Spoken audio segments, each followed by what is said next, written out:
The number of solutions of this and this, इन दोनों के नंबर ऑफ सॉल्यूशन बताने हैं। तो देखो भाई x का कोफिशिएंट 2/4, 3/6, 5/12, तो ये दोनों तो बराबर हैं, ये बराबर नहीं है, तो इसका मतलब क्या है, पैरेलल लाइंस होंगी। और ये आप वैसे भी देख सकते हो बिना लिखे, ठीक है। 2 एकम 2, 2 दूनी 4, 2 एकम 2, 2 दूनी 4। स्लोप तो सेम है दो चीज़ों का, लेकिन लाइनें सेम नहीं है। अगर तीनों सेम होती, तीनों इक्वल होते, तो यानी कि लाइनें ही सेम है, यानी कि स्लोप सेम है बट लाइनें अलग अलग हैं, तो पैरेलल लाइंस होंगी। और पैरेलल लाइंस कितनी जगह काटते हैं एक दूसरे को, 0 जगह। तो नंबर ऑफ सॉल्यूशंस क्या है, नो सॉल्यूशंस, ठीक है। ये और ये हैज़ नो सॉल्यूशन, इनका सॉल्यूशन नहीं है के की किस वैल्यू के लिए। तो नो सॉल्यूशन कब होता है, नो सॉल्यूशन होता है जब लाइनें पैरेलल हों।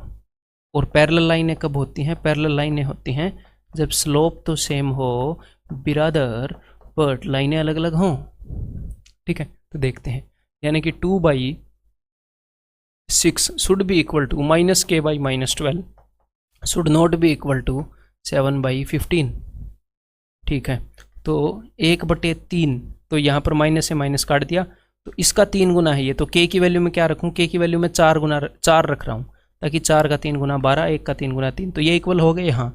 और क्या यहाँ पर इक्वल है, नहीं है, तो k की वैल्यू 4 रखेंगे तो ये पैरेलल लाइंस बन जाएंगी। If the set of equations this and this has solution then the value of k must be, इनका सॉल्यूशन है, सॉल्यूशन होने का मतलब है या तो ये वाला केस है, इंटरसेक्टिंग लाइंस है, इंटरसेक्टिंग लाइंस यानी कि, या फिर ये वाला केस है कि लाइनें एक दूसरे के ऊपर पड़ी हैं, बोले तो कोइंसिडेंट संपाती लाइनें हैं, यानी कि तीनों चीज़ें बराबर होंगी। इतना सब कुछ लिखने के इक्वेशन है नहीं, बट मैं फिर भी लिख रहा हूँ।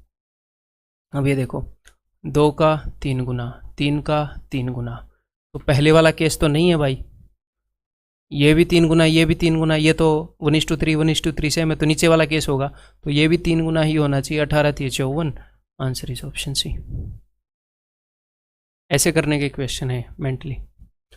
For what value of k the system of equation this and this will be coincident, तो कोइंसिडेंट बोले तो लाइनें एक दूसरे के ऊपर पड़ी हैं, और ये तभी होता है जब a1/a2 is equal to b1/b2 is equal to c1/c2, यानी कि k/3 should be equal to 2/1 should be equal to 2/1।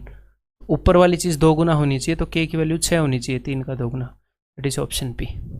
ऐसे क्वेश्चनों के सॉल्यूशन देखने नहीं बनते, ऐसे क्वेश्चनों के अगर कोई सॉल्यूशन देखता है तो उसको सजा होनी चाहिए, मैं अपील करूँगा आगे, ठीक है। ध्यान से पढ़ा करो, ऐसे क्वेश्चन के सॉल्यूशन देखने का हक नहीं है आपको। The number of solution of the equations this and this is, तो इन दोनों इक्वेशंस के नंबर ऑफ सॉल्यूशन बताओ। तो सॉल्यूशन होता क्या है, मान लो अपने पास 2 इक्वेशन है, 2x + 3y है इज इक्वल टू 5 ऐसे, और 3x + 4y is equal to 8। तो इनका सॉल्यूशन होता क्या है, सॉल्यूशन का मतलब क्या है, सॉल्यूशन का मतलब है कि x और y की ऐसी वैल्यू जिसको दोनों जगह रखने पर सेटिस्फाई करे। हम इन दोनों को सॉल्व करते हैं, x की कुछ वैल्यू आती है और y की कुछ वैल्यू आती है, और x और y की वो वैल्यू दोनों को सेटिस्फाई करती है, उसी को सॉल्यूशन बोलते हैं। तो यहाँ पर उसी तरीके से निकालो, सॉल्यूशन का मतलब है कि भैया x और y की कोई वैल्यू है क्या ऐसी, x और y की कितनी वैल्यूज़ हैं जो दोनों को सेटिस्फाई करती हैं, निकालते हैं। एलसीएम लो, xy + 1/y is equal to 2, xy + 1 is equal to 2y, xy is equal to 2y - 1। ये मैंने क्यों निकाला, वहाँ पर मेरे को xy दिख रहा है, मैं यहाँ पर इसको पुट करूँगा, तो पुट कर देते हैं 2y - 1। तो यहाँ पर मैंने पुट कर दिया 2y - 1, 2 से गुणा करो, 4y - 2 - 3y is equal to -2, -2 से -2 गया, 4y - 3y, y is equal to 0, तो y की वैल्यू 0 आ गई। अब x की वैल्यू निकालते हैं, ठीक है।